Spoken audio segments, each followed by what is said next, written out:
longest time in my life, I believed in the idea of the perfect situation. I believed that in order for me to be happy, in order for me to feel like my life was on the right path to success, everything just needed to be perfect. And I applied this mindset to pretty much every little part of my life. Until one day, I came to the realization that I wouldn't find myself in the perfect situation ever, simply for one reason and one reason only. The perfect situation, it didn't exist. Now, a few years ago, my classmate and I, when I was a student at York University, my classmate and I were waiting for the bus to go home back to Brampton. Now, this was not your average day. There was a heavy snowstorm about to hit the city, and we had waited in line for this bus for one entire hour. Finally, we had gotten to the front of the line, and there was some good news.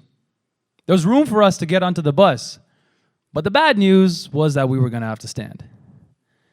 Now, we knew that if we waited 15 minutes, there was another bus that was on its way, and if we waited for this bus, we'd have the comforts and the luxuries of sitting anywhere we wanted to stand. And as tempting as that sounded, I didn't want to be at school any longer than I needed to be. So my friend decided to get onto that second bus, and I got onto the first. And once I got onto that bus, it was nothing short of miserable. Thanks to the snow, this 1 hour bus ride to Brampton turned into a 2 hour bus ride to Brampton. I was holding on for my dear life. I had a couple people elbow me right in the chest. I had maybe 5, 6 armpits right in my face, right here. Smelled just like a Febreze commercial.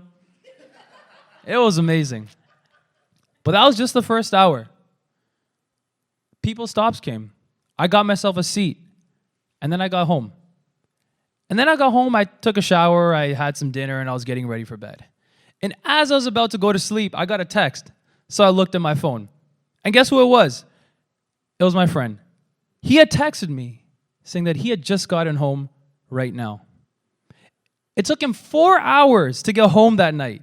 4 hours, thanks to the wonderful snowstorm. Now, you're probably thinking this is probably just a small little thing. Like, how significant is this? But this moment would plant a seed in my head that would change the way that I see things.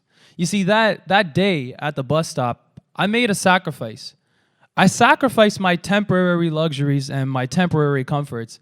And in doing so, I reached my goals of getting home on time that night. And that moment would plant a seed in my head with what I want to share with you all today. If you can find yourself a place to stand, then you can find yourself a place to sit. Now, I want to flash forward a couple years. I just graduated from York. I'm an unemployed grad. I have about $40,000 in debt. Each and every single day, I'm driving from Brampton to Mississauga to Toronto to Markham to Ajax, downtown. No luck. Nobody wants to hire me. It's super frustrating. My debt's just getting bigger and bigger and bigger and bigger, and I have no income. Finally, one day, and I land myself an interview in Mississauga, and things are going well. Things are going different for a change. I felt good for the first time. And the interviewer is just going back and forth, and the vibe is good, and I'm thinking in my head, I'm like, man, I could get this job. I'll work close to home. I'll work 9 to 5. I'll get benefits. This is absolutely perfect. And the moment I said the word perfect in my head, everything kept crumbling down. Immediately, the interviewer says to me, Kapil, we really like you and you want to take you on, but we don't have a 9 to 5 shift. Do you want to take on a 12 to 8? I don't want to take on no 12 to 8. I wanted to go home from work. I wanted to go out. I wanted to go party. I wanted to go, chill with my friends. I wanted to do all these things. I couldn't do that with a 12 to 8. But I also knew that if I said no, there was about 100 people waiting outside to take this opportunity. And I knew how hard it was to find an opportunity. So I took it. But I felt like I had a chip on my shoulder. I felt like I had something to prove. So each and every day I came to work early. I stayed late. I made a mentor, and I asked him all the right questions, and I just focused on getting better and better and better. And by the end of my first year on the job, my director pulls me into the office one day. Now, I thought I was fired because I didn't even know she knew my name. But that's not the case. She says to me, Kapil, I know you want that 9 to 5, and we have an opening. It's yours. Just tell me if you want it or not. So I jumped at it immediately, and I took it. But I still had that hunger, and I still had that mentality that I had something to prove. So I continued to do the things that I was doing. And by the end of my second year on the job, I was a top performing inside sales rep in the entire company. I won a trophy, the first trophy I've ever actually won in my life because I was never good at track and field. I even won a trip out to BC, and I was able to bring my mom with me to BC. And that was an experience that was incredible. I'd never thought I'd be able to do that, and to bring somebody who I love so much onto that experience with me, even better.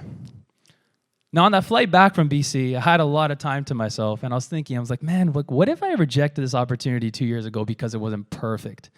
Because it wasn't ideal and all those things that I wanted weren't handed to me. Would I still be here today? Would I still have grown as a person? Would I have progressed in my career the way that I wanted to? Would I be here tonight at MoMondays sharing the story with you guys? The answer is no. I mean, do I believe that there's a perfect situation for all of you here? I do not. But I do believe that there's a right one. And if we're willing to put in the work, we can work ourselves into the right situation. Now, I'm not saying jump at the first shiny object that grabs your attention. But what I'm saying is that we shouldn't expect things to be perfect, because we don't need perfection. It doesn't even exist. What we need is the universe to give us a chance. What we need is an opportunity. What we need is a place to stand. And I promise you, if you can find yourself a place to stand, then eventually you will find yourself a place to sit. Thank you so much.